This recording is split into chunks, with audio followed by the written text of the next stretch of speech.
Good evening, good evening, good evening. Welcome to the Woman to Woman show on the New You Nation Network. I know I got lost for a minute, Sheila. I was like,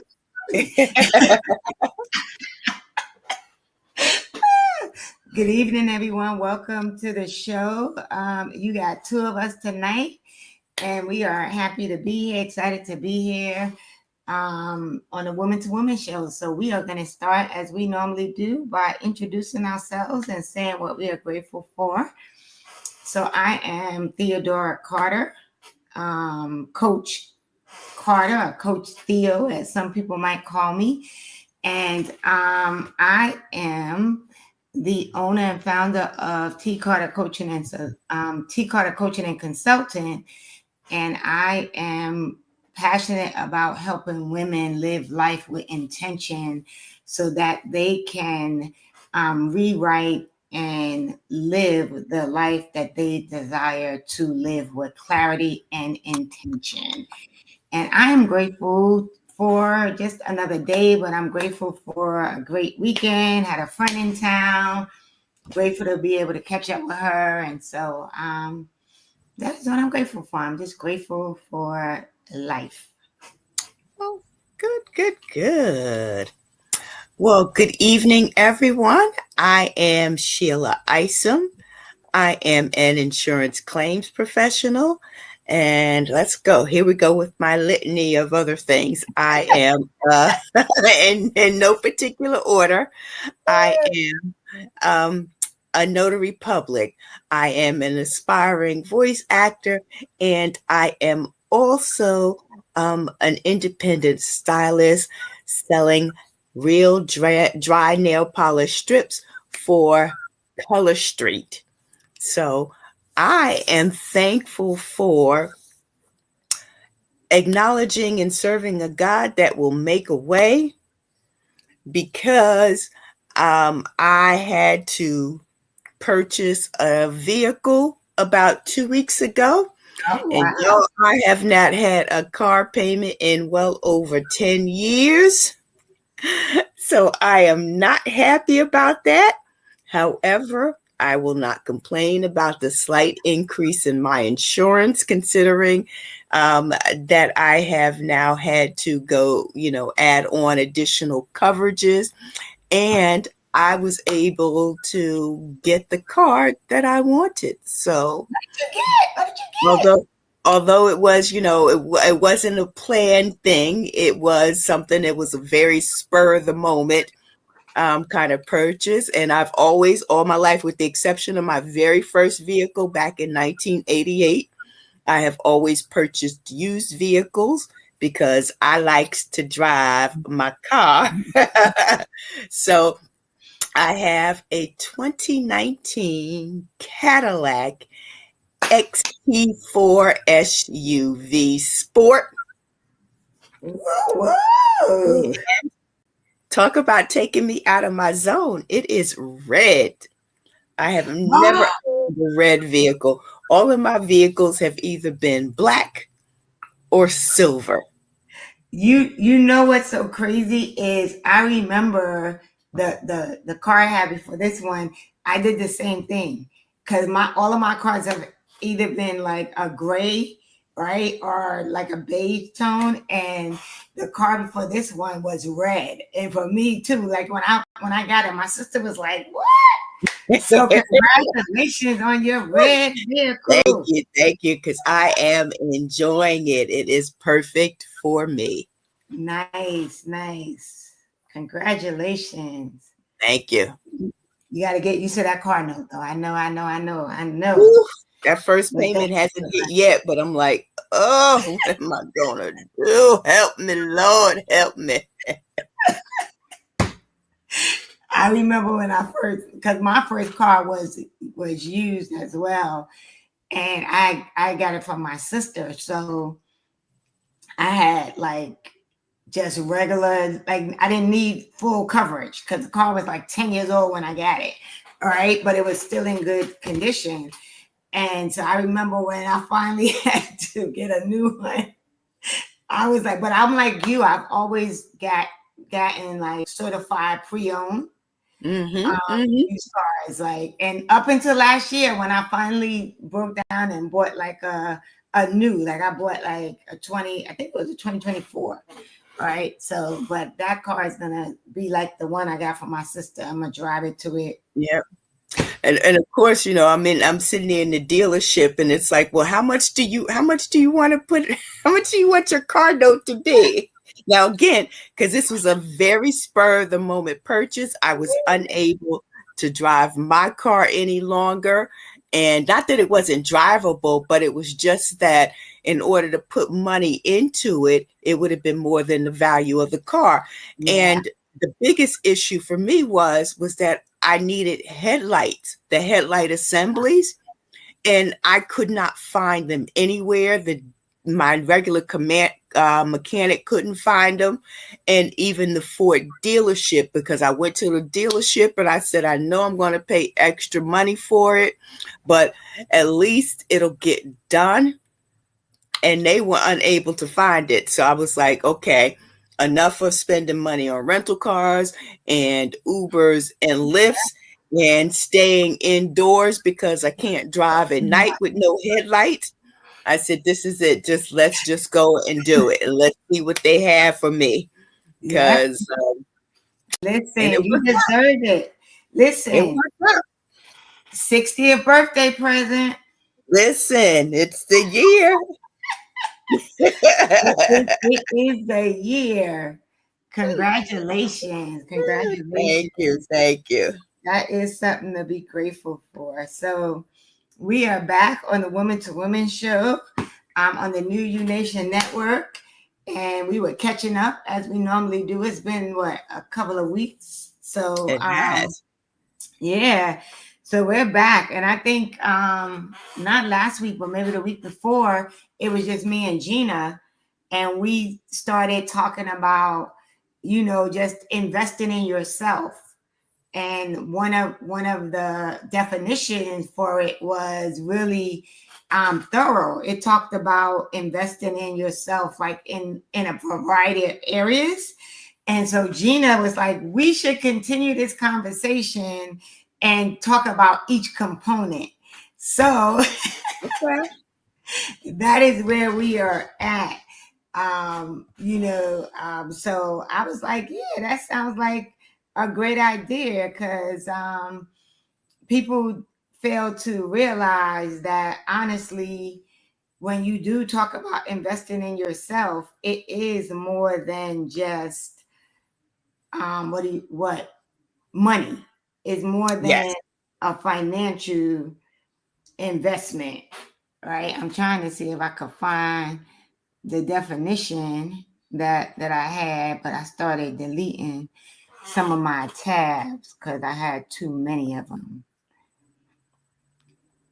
So, I want to see if I can find the definition of investing in yourself so we could talk about it. But tonight's topic, everyone, if you are tuning in now or you are tuning in later, the first component that we are talking about tonight of investing in yourself is investing in your health and wellness and what that looks like, right? And so we're gonna kick it off tonight talking about what that looks like when you say health and wellness, right? Because some people might just think that's a physical thing, but investing in your health and wellness for me is your mind, your body, your spirit, right? How you're feeling, your emotional wellness, and all of that. So, what say you, Sheila?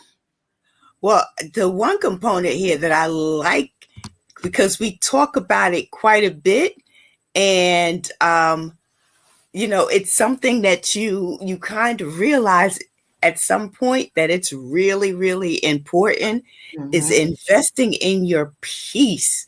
Yes. So I'm excited to talk about what that looks like, because if you don't have peace of mind and you don't align that with peace of body and peace of spirit, then at the end of the day, what do you have? Exactly.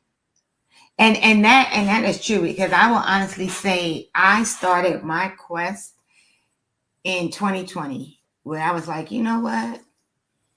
I am intentionally going to create a life that is focused around just harmony, right? Just peace. And when people be like, what do you mean by harmony? And it's really peace. But for me, I'm like, because I love music, I was Mm-hmm, like, if mm-hmm. you think about any musical selection that you really fall in love with, it is a combination of different notes and tunes and tenors, right? And Right. I see, but when you put those notes and tenors and everything together in the right way, you get a harmonious selection. Yes. Right? And I started thinking about that and how it related to peace in my life and harmony in my Mm-hmm. life. Like, what does that look like? Like, in order to really be intentional about creating a life of peace, what does that look like? What are the pieces in my life that have to all gel together in a harmonious way, like a tune or a song, so that I have that peace, right? There's boundaries, right? There's not only setting boundaries, but making sure I'm adhering to those boundaries, right? That I'm enforcing those Yes. boundaries. It's being clear on what peace looks like, right? It was navigating away from being a people pleaser, right? Mhm. And you know what I'm saying? Like navigating away from, you know, always trying to do things because you're trying to be like everything to everybody, but you putting yourself last, right? And it was really being intentional about doing the things that I really wanted to do, Mm-hmm, mm-hmm. not just doing things because other people thought I should be doing them. Right, And right. it was, I mean, it was like one of the biggest things. It was that at the point that I moved, right? I moved in 60 days from New Jersey to North Carolina, but then getting here and saying, I have this nice job with this big title, right? But I was always stressed out, working Yes. 24/7, right? It was being intentional about saying, you know what? It'll be okay if I go back to being an individual contributor. This title is nice, right? So it was really looking at the various areas of my life, right? It was being responsible. Like I've always been responsible with my money, but it was like really being intentional about, okay, what is your plan? Like, it was really starting to think about what are the things you need to do in order to, one, make this transition from an executive to an individual contributor, having moved from New York and doing that, getting rid of the New York salary, and not only taking Mm. cut in pay because I moved from New York to North Carolina, but now I'm looking to move from being in a leadership role to a non-leadership role, Right, right. right? And so looking at what does that look like financially, right? And how is that going to impact my peace, right? So it's funny, like when we were looking at the definition, how it talked about all of that. It talked about, as much as it's about financial investment, it's also about, your professional and intellectual development. It's about Mm. your health and well-being. It's about your personal growth, right? So, so yeah, peace to me is like a priority. Oh, absolutely. I think about how, when we were growing up, because of course my family wasn't well off, but our vacations consisted of going down to North Carolina, which is where my parents are from and where all their relatives are and were for the most part. Everybody grew up down there. So um, those were our vacations. We got to, for the most part, run wild and free as kids in North Carolina. but that was all that we knew. So, we may have been taking weekend trips with my dad to the local zoo or amusement park, or if there was some kind of fair or festival, then we could go there. But we didn't get in the car and make a cross country trip to go see a brand new state. It was New Jersey and North Carolina. So, when I got to a point where I was of age to begin to start traveling and appreciate traveling and all the things that were out there, for me, it was, I want to go sightseeing. I want to learn about this particular country, maybe, let's go ahead and get on this boat. I may have thought about going skydiving or jet skiing and never got an opportunity to do it. But then after a while, it was, well, when I go on vacation, I want to be on a beach, but I want to just be on the beach. I want to sit back. I want to get tanned. Yeah. And I just want to relax and repeat it the next day. Because to me, the definition of a vacation now had shifted. Whereas we had gone from adventure vacation to just comfort vacation. And that to me is where I started to begin to realize my peace lies, because I need to be comfortable wherever I am. I need to be still. Yes. And I don't care whether there are no people around me or hundreds of people around me. If I'm centered and grounded, then it didn't matter, because now I'm able to shut out all of that outside noise and just become in tune with me. Now, I would prefer to be in an area where there are virtually no people. But I've also learned that you have to adapt, just like you adapt every day in the business world or in other social settings. It's okay if I go on vacation and I happen to go to the beach and it's a crowded day, or even if we're just sitting poolside and everybody is there, then that's fine. But I've learned to adapt so that none of that stuff bothers me, because I know what my purpose is for being there. And that is to be centered in my own peace. And it's so true, because I remember, so I have my god sisters and we travel together, and I will say, like you, like growing up, vacations where we're going on a bus trip to Danbury Fair, right? Or to Philadelphia or Atlantic City.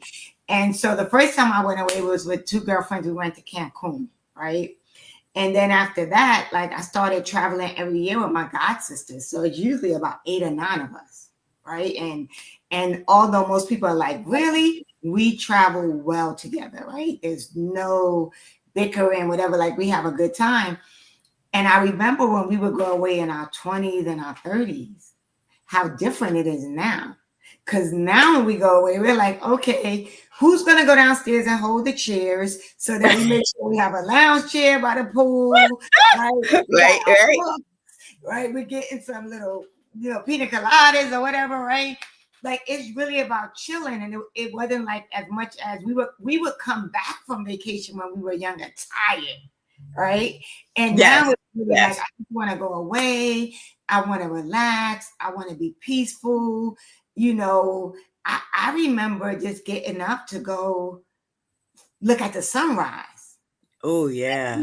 And a few of us would get up and we would meet downstairs and we would just sit by the pool and wait for the sun to come up.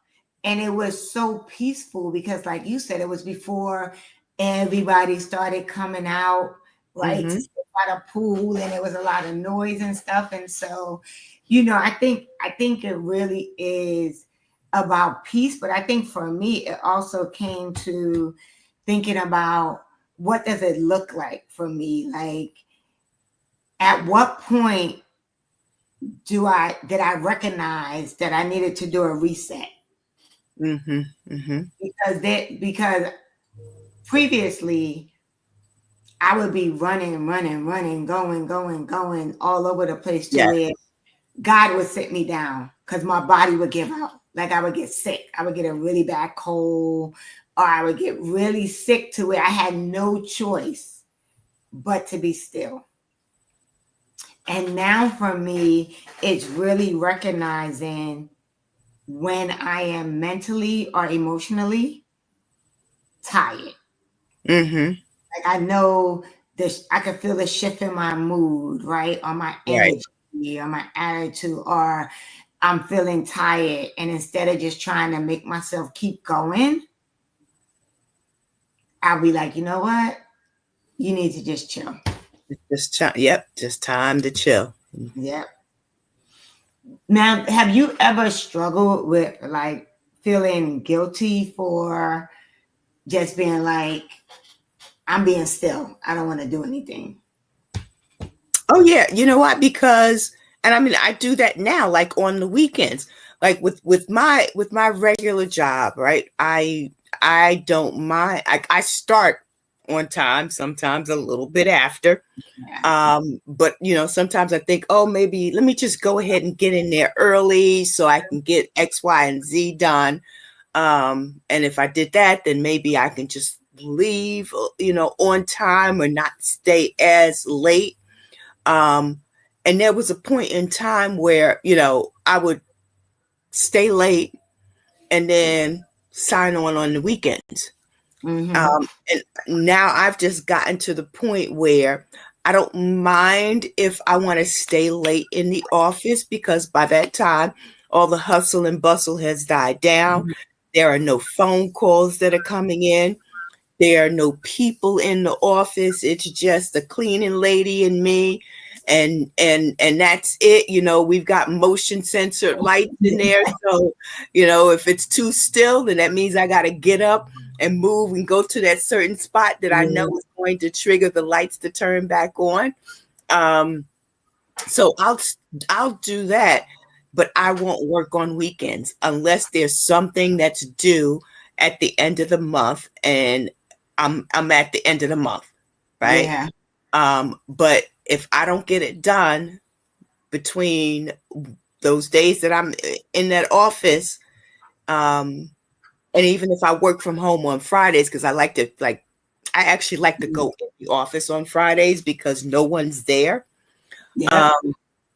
But even if I work from home on Fridays, I may work a little bit late, but I don't shut down my computer. It's still up and on. But Saturday and Sunday, nope. Yeah. Nope. And that's it. So, and do I feel bad? Because sometimes I'm like, yeah, well, I'm not doing anything this weekend. I should just sign on and knock out a few tasks. Or even on the weekends, it's like, okay, get up at 8, 9 o'clock. And it's like, it's already 10 o'clock.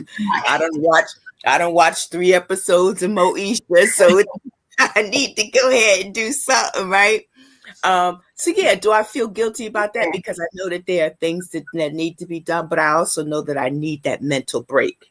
Yeah. And I think that's the important thing, right? Is recognizing that, you know what? Anything that you need to get done is still going to be there. It's still going to be there.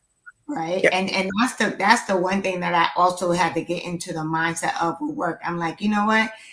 One, it's going to be there, but two, the other thing, working in human resources, here today, going tomorrow. Yeah, right. You could be the most loyal person in the world, but you could come in tomorrow and they sitting you in the office saying, we no longer need you, right?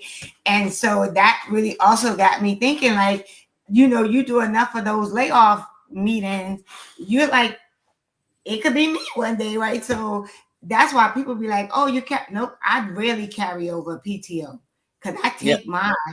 I listen. I just scheduled my last 4 days, and I have a half day left over that may get carried over because I'm taking a vacation in November and I'm taking a vacation in December. So I've got a half day.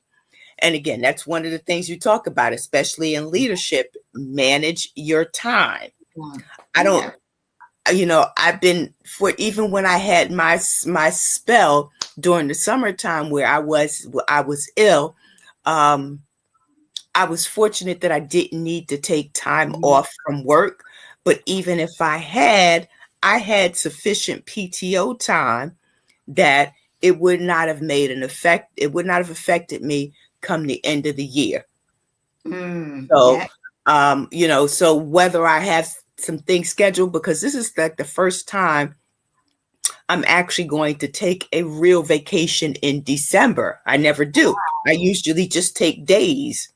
But I have, whether it's a vacation that's scheduled or it's taking days off, I have that time because I manage my time throughout the year.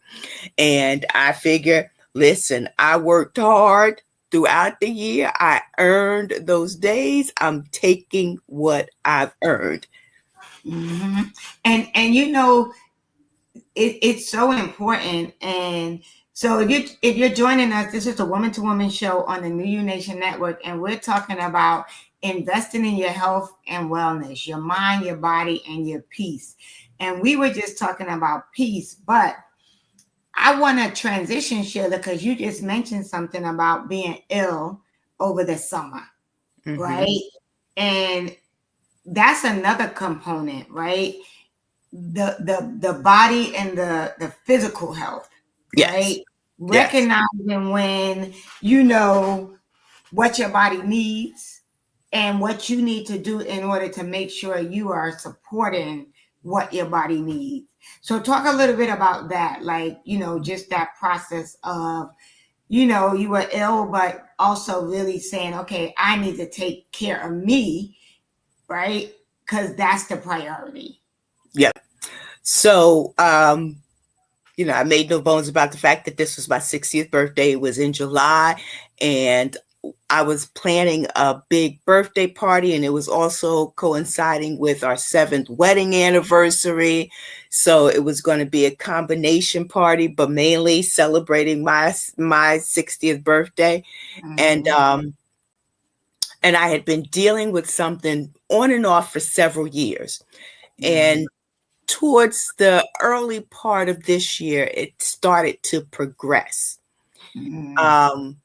And, it was one of those things where, where the condition it's can't be explained, just like the type of alopecia that I have. It wasn't anything that was really of my own doing, so to speak. Yeah.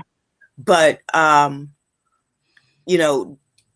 one of those things that started happen that's found when people start turning in their 50s, right? Mm. And they're, and it predominantly hits women more than it does men.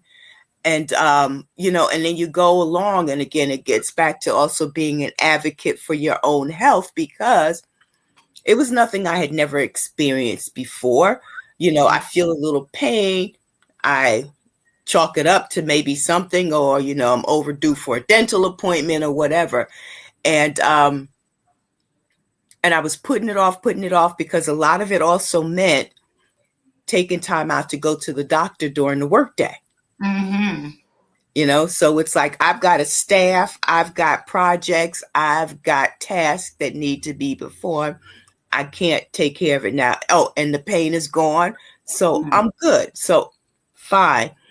And generally, all it takes is one sign of pain, right, for you to come to the realization eventually that it's stemming from somewhere, and it doesn't just go away like that. Yeah. So while it was sporadic and it spread it out through months before it would come back again, now that window was shortening.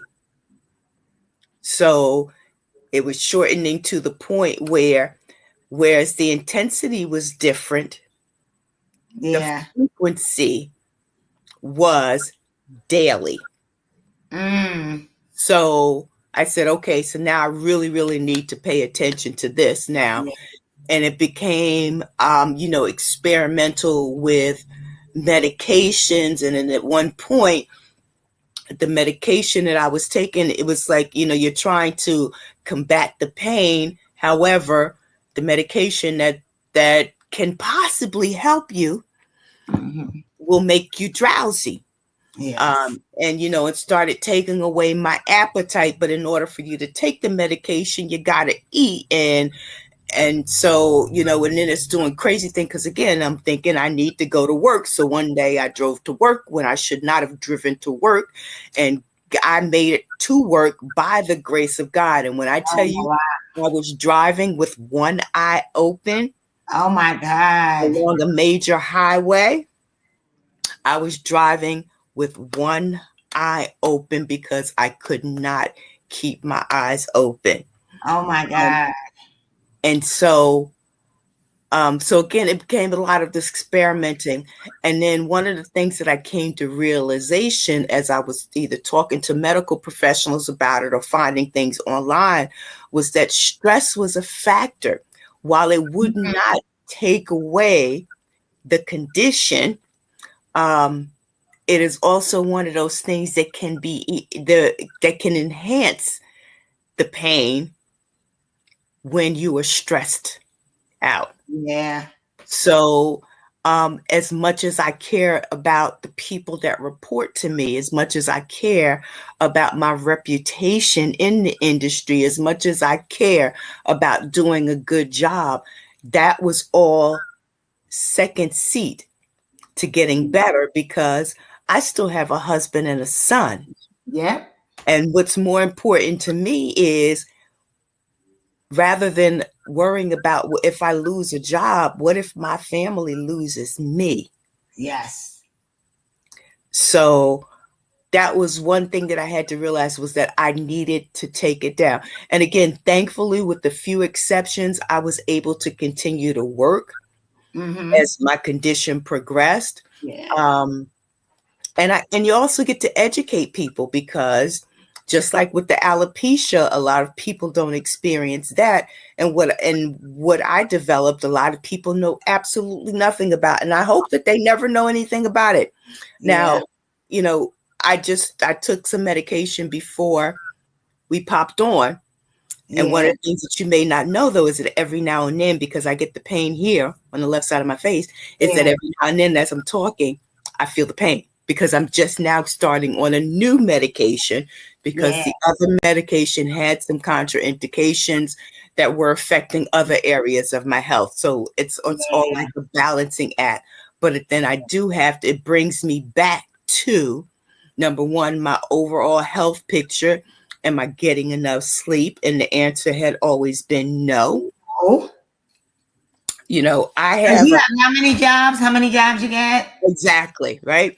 Right. And I have the husband who, when he lays his head down, okay, if I get 30 seconds with him, that's an overstatement. Yeah. When he's ready to go, and that's it. You cannot wake him up throughout the night. He gets in and he is very serious about getting his 8 hours of sleep. Yeah. Me, if I get 5-6 hours of sleep, interrupted or not, I'm good. I'm thinking that I can function. Yep. Right. And come to find out that I really wasn't. Because what you find out is it catches up with you. It all catches up with you when you're only getting that 5 hours of sleep. Right. And it affects you in so many other ways. If you're not sleeping, you're not eating properly. Nope. If you're not sleeping, you are not moving properly. Right. And it messes with your cognitive. It messes with your cognitive. So as much as, I'd sit up there and I'm thinking, oh my God, am I going to develop an early form of Alzheimer's? Well, how about it's because you didn't go to sleep until 2:00 in the morning and you know that you have to be up by no later than 6:30 to get to work on time. Oh my God. Tell me about it. And when I say be up, that means just closing my eyes because now I may not even get to sleep till 2:30, 3:00 in the morning. And thinking that that's all right. Yeah. And that's where that intention comes in, right? Like you had to be intentional about what do I need to do to make sure that I'm going to take care of my entire body because of this illness, right? Yep. And it also meant, I see a physician monthly now, whereas before it was just like, oh, well, I'm running low on my pills. Yeah, I'll call the doctor. Either I'll call and say, hey, look, I need a refill, or I'll call at the very last minute to get an appointment. And basically, I'm just going, not particularly caring about what I tell her and hoping she doesn't ask any questions, just so that I can get my medication refilled. And now it's just like, I sit with this doctor every month and the questions are being asked. What are you eating? What time did you go to bed last night? Did you wake up during the night? And what time did you get up? So what time are you taking your medication? How many meals a day are you eating? And it's like, ooh. And so now you have to really think about it, because you have to answer to someone monthly. But what's so crazy is like everything you're talking about was some of the questions I had. Like what were some of the small things you had to change to make the difference, and what it means to listen to your body, right? And the reality is you had to really make some changes when it came to sleeping. And it's not just you, it's me. Like I may not have gone through that, but I will feel it. Like if I'm only getting 4 or 5 hours a night sleep, by Friday, I'm running on fumes, right? I am running on fumes, and it impacts your energy. It impacts your mental. It impacts your mood, right? And so I've been really intentional about trying to make sure I get this. I was like, okay, let's start with 6. Now we're up to 7 hours. Now we're up to 8, right? Because as you get older, it's more important because it does impact your mental. It really does. What you remember, how quick you're moving, right? Yep. It's so important to think about that. We can't pour from an empty cup, like you were saying, right? You were like, okay, you care about your staff or whatever, but if you're no good, you're no good to your staff. If you're no good, you're no good to your family. So we had to pour into ourselves and take care of ourselves first in order to be able to take care of anybody. Yeah. Other than ourselves, right? Like, and the reality is that if we don't take care of ourselves, who is? Right. Who else is? And that goes for every individual. If something happens, and of course, my husband and my son are going to be there for me, but they can't do more for me than I have to do for myself. Yeah. And then, and talk about being healthy for others. One of the best pieces of advice that I ever received, I got indirectly. And that was when my ex-husband's father told him at a young age that he needed to be healthy for himself before he could be healthy for his kids. And I was just like, you know what? That is so, so very true. So do I talk about that all the time? Absolutely. Was I living it? Absolutely not. And that's the thing. And for me, I could tell anybody else, like, oh, you need to get more sleep. You got to do it. And I was like, you need to listen to your own advice. And I will tell you the turning point when it came to me recognizing, right, like you said, always wanting to show up right at work and be there, is when I remember, and this was years ago, I was working in Trenton and I went to work and I was sick, right? I probably had the flu. And I remember my boss saying, I need you to go home. Right? Like, I need you to go home and take care of yourself. And I remember thinking, oh my God, I'm going to be out. It's going to be a while. I'm not going to be there. We got this going on. And I remember coming back and her saying, I knew you were sick because you're never not here. Right? And that was the turning point to me, where I was like, when you're showing up the way you're supposed to, when you're not there, people know you're not just not there to not be there. Right. Right? They know, like, something must really be wrong I remember being like, I've worked in healthcare most of my life, whether it was hospitals, whatever. I remember being at the hospital feeling so bad that they were like, you need to go downstairs, right? And I ended up going downstairs, and they ended up, because I had such a pain in my side, and they ended up giving me like ultrasound or whatever. Yes. Turns out I had a kidney infection. I had the same thing too. And yes. I was at work thinking, oh, I just had the flu. Oh, I'm just not feeling. And they was like, girl, if you don't go home, like I'm sitting there, my side is hurting, but I'm thinking, oh, I just have the flu, whatever. And I'm the type of person that normally, my girlfriend, one of my friends, laughs about it all the time because I am always at the doctor. She'll be like, wait, I'm at the doctor. One little thing happened, I'm going to see what it is, right? But when I have a lot going on or whatever, there are times where I will neglect that. And so one of the main things I have learned is to listen to my body. Yep. If there's something that's going on in my body that is something that doesn't normally happen with it, I'm like, okay, I may need to go to the doctor. I may need to go to urgent care. Or now, I'll do a telehealth call in a minute. And they'll say, and then they'll tell me whether or not I need to go in and see somebody or what I need to do or get a prescription. But one thing I have learned to do is to listen to my body. Now, I have to go back, just like you talked about having the kidney infection. Here I am. I'm in my 20s. I'm just starting out in my professional career. And yes, I've got health insurance.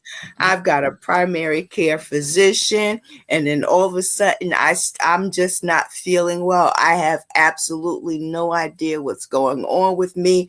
I just know that in my lower left side, I have a pain. I go to my doctor and I tell him what my symptoms are, and he sees that I have a fever, and he diagnosed, before he did any kind of test, he diagnosed me right then and there. And he was absolutely right. Sent me to the hospital where I was for days. And then I look at it now and I'm just like, those kind of physicians you really miss. But then I look at it now and it's like fast forward, 40 something years later. And now all of a sudden I develop a condition that you can't detect right away. I can tell you what the problem is, but for the most part, it could be, well, did you brush your teeth today? Did you floss? Yeah. Or, hey, you need to take this medication. And again, the medical professionals I encountered, because when I was thinking it was dental and I went to go see a dental specialist and he said, what are you taking? You're taking Motrin 800 and it's not taking the pain away. It's not dental. Okay, I can tell you that right now. It's not dental because the Motrin would take care of it. Yep. And it's knowing that. It is knowing that. It is, it's all about listening to your body. Yeah. So we got like about 10 minutes, right? Maybe so here's a question for you. If you could tell your younger self one thing about health, what would it be? Is to pay attention to not only what your doctors say, but the literature. Because getting 8 hours of sleep is not something that's just been thought about. Yeah. I mean, you've heard about everything. Everything is connected one way or another. And I think about, like, even right now, just hearing about cortisol. I'd never heard about cortisol before. And it's like, oh, you've got belly fat. That means you're storing up cortisol. Yeah. And cortisol becomes in abundance where you're not getting enough sleep. Yep. So the information is out there. Avail yourself to it, because the best piece of advice is to really start out with, your body is a temple. I know I definitely never took that into consideration. Yep. I sure as heck do. Your body is a temple. You have to protect it, nourish it, and give it rest like you will never do anything else before. Yeah. And you have to, like, for me, I would say you really do have to think about what you put into your body and on your body, but really into your body. Like one of the biggest things that I learned later in life, after I was like 190 something pounds and had to go on a weight loss journey, you know, being doing Weight Watchers, was you could enjoy food, right? But everything is moderation, right? Like that is something that, you know, I would say to my younger self, right? It would be everything in moderation, right? And that's not just with food. That's with the running around and being all over the place, trying to be here and trying to be there. Like I remember where I was trying to go to every event I was invited to, right? Be all over the place, not taking time to slow down. I remember, I tell the story all the time, me and my god sister hanging out, right? Like going to a party and packing a bag because we had to be at work the next morning, and sitting in the diner having breakfast, right? Then going to the job and taking a little sponge bath and getting working, and then going home, get some rest, and doing it all over again, right? Doing it all over again, yes. Right? And so really just thinking about everything in moderation. But I think the biggest thing I would tell myself is protect your peace of mind. Yes. Right.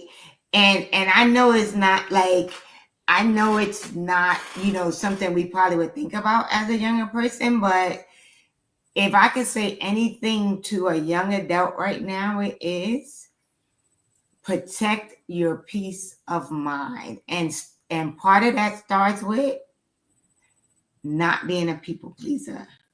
Not thinking you have to be everything to everybody, not thinking you have to do everything that everybody wants you to do. And to the parents, I don't have children, but to the parents, stop putting pressure on your children, especially the ones that want them to live out the things that they did not get a chance to do. Yes. Yes. So listen to your children. Don't put them in all these events. If they say, I don't want to take piano lessons, or I don't want to play this sport, right? Listen to your children. Don't make them do it. You're right. Don't make them do it, right? Because that sets up that cycle of, I have to do this, because if I don't do this, this person is not going to be pleased with me. Or this person is not going to be happy with me, right? So when your kids say they don't want to do something, really sit down and ask them why. Yeah. Right? Yeah. That kind of brings to mind, because this thought came to me a few days ago, because there's a celebrity who said that basically they're not going to let their kids quit. So if one of her kids gets into sports, they're not going to turn around and say, Mommy, I don't want to do it anymore. No, you're going to finish it out. Or if they start playing an instrument, no, you're going to continue to take those lessons. And I can remember, you know, with my son, you know, it would be allowing him to do those things that he wanted to do. So when he said he wanted to take karate lessons, I was happy because all I kept thinking about is that, he's smaller than his kids his size. So this would be a great way for him to protect himself. And then when he got to the point a few years later that he didn't want to do it, I was wholly against it. And it was his dad that said, he doesn't want to do it. Don't make him do it. Yeah. And I was just like, okay. But if I had it my way, he would probably be a black belt now. He would be probably miserable and whatever, right? Yes. And so that's the thing. So here's the final question. We got like 5 minutes and we're gonna wrap it up. But how would your life feel different if you treated your peace like your paycheck? Ooh. I'd probably be able to stretch my paycheck a lot more too.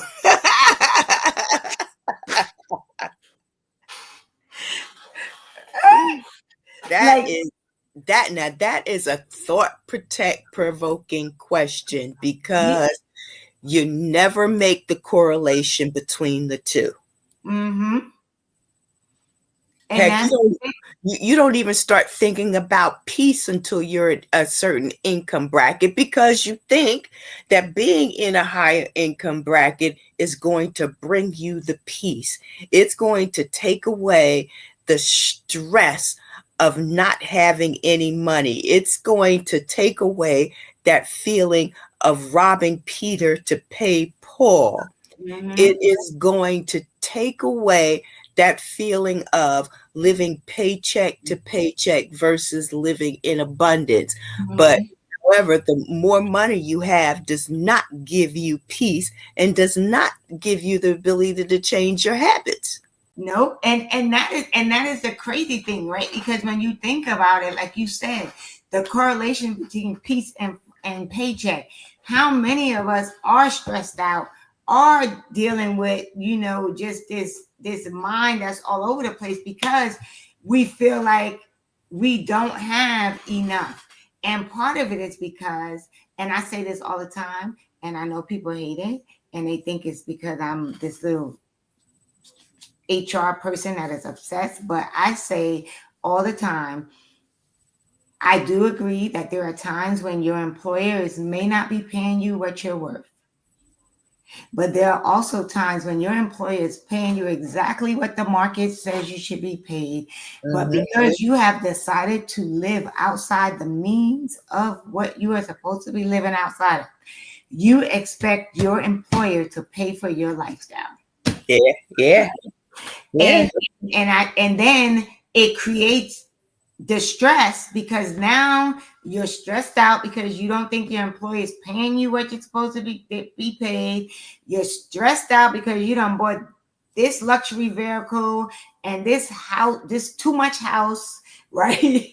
Right. You one person living in a 5-6 bedroom house, right? Right. But and then you're complaining. And so when I saw this question, and like you said, I don't even have an answer for it yet. Because like you said, I saw the question and I was like, I'm going to have to think about this. Whoa. Well, but one thing we do know for sure. It's like my paycheck. Right. One thing we do know for sure, trying to keep up with the Joneses will not bring you peace. No, not at all. Not at all. So that is the question that we're going to end with. If you have been watching, and this time went quick. You have been watching the Woman to Woman show on the New You Nation Network. Please, if you're watching it now or you'll catch up with us later, please like, please share, please subscribe to the network. We are just one of many wonderful shows that is on this positive driven network. A lot of great content for you to tune into. But tonight we were just talking about investing in your health and wellness, your mind, your body, and your peace. And the question that we're gonna walk away with, because we still have to answer it, what we want you to think about as well is, how would your life feel different if you treated your peace like your paycheck? How would your life feel different if you treated your peace like your paycheck? Like, I'm gonna have to dissect that. Yes. Yes. I'm gonna have to really think of. I'm gonna have to think about how am I treating my paycheck. Right. Right. Right, to be able to say how my peace would be different. But that's our show. Shirley, got any last words before we sign off for the night?